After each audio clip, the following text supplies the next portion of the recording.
Cuando accidentalmente volé a una especie de cráter, vi aviones que nunca antes había visto. Me encontré con criaturas humanoides que eran mucho más avanzadas que nosotros. El presidente fue informado. La agencia de inteligencia me capturó y me ordenaron permanecer en silencio. Estas increíbles entradas del diario personal de Richard Byrd se mantuvieron clasificadas durante décadas. Sin embargo, los registros salieron a la luz en circunstancias misteriosas, llevándonos directamente a un mundo aterrador que literalmente duerme justo debajo de nuestros pies. Pero ¿cómo puede una civilización entera esconderse bajo tierra?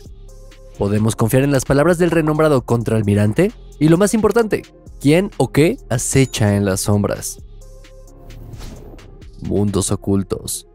A primera vista, uno podría pensar que Richard Byrd era solo un chiflado con una imaginación demasiado vívida, porque suponiendo que realmente exista una civilización muy avanzada bajo tierra, ¿no se habría descubierto en abundancia en el pasado? Bueno, la sorprendente verdad es, con el tiempo, ya se han encontrado innumerables ciudades subterráneas. Pensemos en Derinkuyu, en Turquía, por ejemplo. Presuntamente construido hace más de 4000 años, el asentamiento oculto podría haber albergado 50.000 personas. Y aunque hasta ahora solo se ha descubierto una cuarta parte de la estructura original y sus orígenes exactos siguen siendo un misterio, Derinkuyu demuestra de manera impresionante un hecho. Las estructuras gigantes en realidad yacen inactivas bajo tierra, permaneciendo sin descubrir durante siglos. Imagínate, hace miles de años los creadores lograron, oficialmente sin el uso de tecnologías avanzadas, construir una ciudad invisible que no dejaba nada que desear. Ya sea que se trate de áreas residenciales, dormitorios, un monasterio, una prensa de vino, salas de reunión y almacenamiento, un lugar de culto o una mazmorra, Derinkuyu estaba a la par con sus contrapartes en la superficie en todos los sentidos. Aislado del mundo exterior con las llamadas puertas de piedra rodantes, el complejo oculto tenía más de 15.000 pozos de ventilación ingeniosamente diseñados, que también se usaban para el transporte de agua. En general, los expertos creen que este mundo oculto fue creado por los hititas para que sirviera de refugio seguro a los grupos perseguidos. Alternativamente, también es posible que el sitio subterráneo haya sido construido para soportar el clima extremo en la región. Mientras que los inviernos son extremadamente fríos y nevados, y los veranos son extremadamente calurosos, el subsuelo mantiene temperaturas constantes. Sin embargo, cualquiera que crea que Derinkuyu es una excepción absoluta, se equivoca. Hasta ahora se han descubierto más de 30 complejos de este tipo, y eso es solo en la región de Capadocia, en Turquía. El Egipto subterráneo. Desde Turquía hasta el antiguo Egipto, se sabe que los habitantes del reino del faraón también tenían fama de haber construido colosales estructuras bajo tierra, escondiendo cosas increíbles. Todavía se rumora hasta el día de hoy que debajo de la Esfinge se encuentra un sistema completamente desarrollado de túneles y cámaras, incluido el legendario Salón de los Registros. Según este fascinante mito, debajo de las patas de la Esfinge hay una entrada a un abrumador tesoro de conocimiento que cuenta la historia de una civilización avanzada y perdida. Si bien las mediciones sísmicas y de perforación han revelado la presencia de algunas cavidades debajo de la famosa estatua, se desconoce si fueron creadas artificialmente o de forma natural. Es muy cuestionable si alguna vez desentrañaremos este misterio. La Autoridad de Antigüedades de Egipto ha prohibido más investigaciones oficialmente para proteger la estructura de daños. También se dice que el historiador griego Heródoto fue testigo de algo en el antiguo Egipto que ahora no es más que un vago mito. En concreto se refiere al laberinto perdido. Se decía que esto era tan magnífico y gigantesco que hacía que las pirámides de Giza parecieran construcciones de aficionados. Después de caminar por la parte aérea del complejo, Heródoto describió los abrumadores patios, las paredes conectadas, el lago creado artificialmente y las impresionantes esculturas como sobrehumanas. Sin embargo, el historiador griego solo escuchó informes sobre el corazón real del laberinto, su parte subterránea. Dado que allí se encontraban los ataúdes de los reyes y los cocodrilos sagrados, los guardias egipcios negaron el acceso a Heródoto. La tierra hueca. Ahora bien, uno podría argumentar que las historias de Derinkuyu, el Salón de los Registros y el Laberinto Perdido, aunque ciertamente emocionantes, difieren significativamente a las experiencias que Richard Byrd registró en su diario. Dejando de lado las tecnologías alucinantes y los extraños habitantes del inframundo, surge la pregunta de cómo una civilización entera podría encajar en el interior de la Tierra. Bueno, en círculos más alternativos, este punto hace referencia a una noción que ha circulado durante varios siglos. En verdad, nuestro planeta es hueco. Donde los modelos científicos oficiales se quedan cortos, nos enfrentamos a experiencias que nos muestran el interior de la Tierra que consta de esferas concéntricas. Cada zona tendría su propio campo magnético, una atmósfera estable y una iluminación similar a la del Sol. Lo que ahora no es más que una teoría descabellada, tuvo un enfoque altamente científico en el pasado. Después de que Edmund Halley notara a finales del siglo XVII que las agujas de las brújulas no siempre apuntaban en la misma dirección, se convenció de que debían existir enormes cavidades en el interior de la Tierra. Las observaciones simplemente no podían reconciliarse con la creencia prevaleciente en ese momento de que el interior de la Tierra consistía en materiales sólidos. Con la ayuda de un tal Isaac Newton, Halley finalmente concluyó que el subterráneo debía ser un hueco del 45%.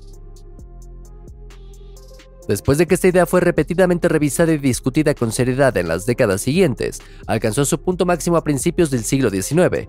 Esto se debió en gran parte al trabajo de alto perfil de John Cleve Symmes Jr., un ex capitán del ejército de los Estados Unidos. Presentó la teoría de la Tierra hueca en Halley como propia y la amplió en algunas áreas. Según él, el interior de la Tierra no solo estaría adornado por un vasto vacío, sino que esta región oculta también sería accesible e incluso habitable. Symmes ubicó las entradas al inframundo a los polos aún inexplorados. Aunque este acceso legendario no tiene base científica, ganó una gran popularidad entre el público en general. Elevado al estatus de Newton de América, Symmes también cautivó a algunos investigadores profesionales, incluido el arqueólogo James McBride y Jeremiah N. Reynolds. Este último logró persuadir al Congreso para que financiara una expedición a gran escala al Polo Sur para localizar la escurridiza puerta de entrada al subsuelo.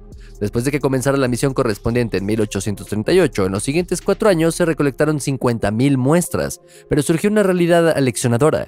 No había rastro de la entrada ansiosamente buscada. Informes increíbles. Lo que siguió en las siguientes décadas fue el descubrimiento del núcleo de la Tierra, el desciframiento de las variaciones de densidad, el análisis del campo magnético y el examen del balance térmico.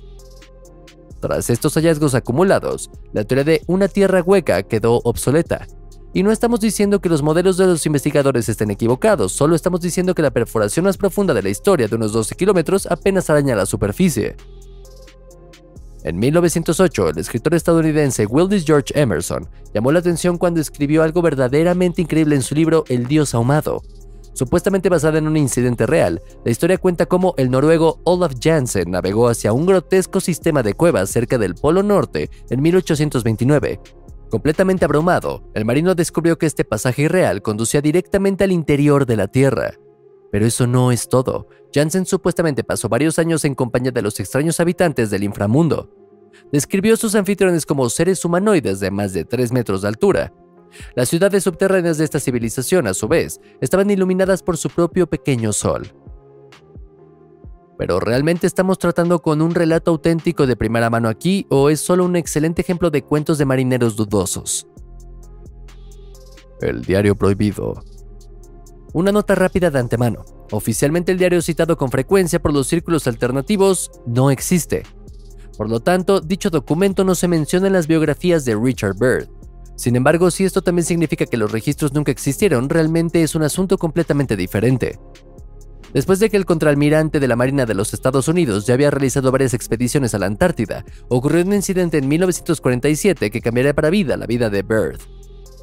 Según la controvertida entrada del diario, Richard se despertó el 19 de febrero a las 6 de la mañana para prepararse para el próximo vuelo de investigación, como solía hacer. Si bien inicialmente nada indicaba que esta misión difería significativamente de todas las anteriores, poco después del despegue surgió una complicación inesperada. Byrd notó una fuga de aceite en el motor, lo que provocó que la aeronave se volcara violentamente. Sin embargo, en lugar de estrellarse contra el suelo, el avión voló hacia una especie de cueva, revelando una cadena montañosa que el experimentado explorador polar nunca había visto antes. Como si este descubrimiento no fuera lo suficientemente emocionante, detrás de las montañas había algo que hizo que el piloto dudara de su cordura. Un bosque verde y exuberante que no parecía encajar en absoluto en el paisaje helado. Y aunque Byrd ya no podía ver el sol, este mundo surrealista parecía estar brillantemente iluminado. Además, el diario afirma que los sistemas del avión fallaron. Parecía que el avión se movía completamente solo. Después de que el avión aterrizara suavemente del suelo, Byrd notó una serie de plantas extrañas y animales desconocidos. Sin embargo, no tuvo tiempo de asimilar las peculiares impresiones. Varios aviones se acercaron rápidamente, de los cuales emergieron seres imponentes pero intimidantes. Esencialmente, los habitantes se parecían a los humanos, pero eran notablemente altos y pálidos, rodeados por un extraño brillo azul verdoso. Y aunque los seres parecían bastante intimidantes, no eran hostiles hacia Byrd. De hecho, incluso invitaron al piloto a contemplar el reino subterráneo de Agartha con sus propios ojos. En el corazón del inframundo. Según el relato, los habitantes se desplazaban sobre plataformas que parecían flotar por sí solas. Como todos los edificios estaban hechos de cristales radiantes, la ciudad parecía un solo diamante brillante. Aunque Byrd se quedó sin palabras ante estas abrumadoras impresiones, una cosa estaba clara para él. Había encontrado una civilización que superaba con creces a la nuestra. Poco después, el invitado del mundo de la superficie fue conducido al gobernante de Agartha, a quien se refirió con reverencia como el maestro. Durante esta reunión, Byrd se enteró de que las personas ocultas habían intentado repetidamente establecer contacto con humanos. Sin embargo, como los habitantes de la superficie siempre reaccionaron agresivamente y destruyeron los aviones que se les enviaban, estos esfuerzos fueron abandonados. En cambio, los seres del inframundo observaron a la humanidad desde su morada oculta. Finalmente, Richard Byrd escribió una advertencia solemne. Nuestra especie había llegado a un punto de inflexión crítico. Estábamos más dispuestos a destruir nuestro propio planeta que a limitar nuestro poder. La frase más importante del ominoso maestro fue la siguiente: debo decirles que se está formando una ira grande y terrible. Una poderosa tormenta barrerá la Tierra y se enfurecerá durante mucho tiempo. Después de que los habitantes del inframundo ayudaron a Byrd a regresar a la superficie, inmediatamente escribió todo lo que acababa de experimentar. Poco después, el explorador polar se encontraba en el Pentágono, donde relató el increíble incidente a los poderosos. Como resultado, recibió órdenes estrictas de nunca volver a hablar sobre el encuentro con la civilización oculta. Y como personal militar obediente, Byrd no desobedeció esta orden. Y con eso, muchas gracias por mirar. Siéntete libre de presionar los botones me gusta y suscribirte para nunca más perderte uno de nuestros videos. ¿Qué opinas? ¿Son auténticas las entradas del diario de Richard Byrd? ¿Es posible que una civilización muy avanzada aceche bajo nuestros pies?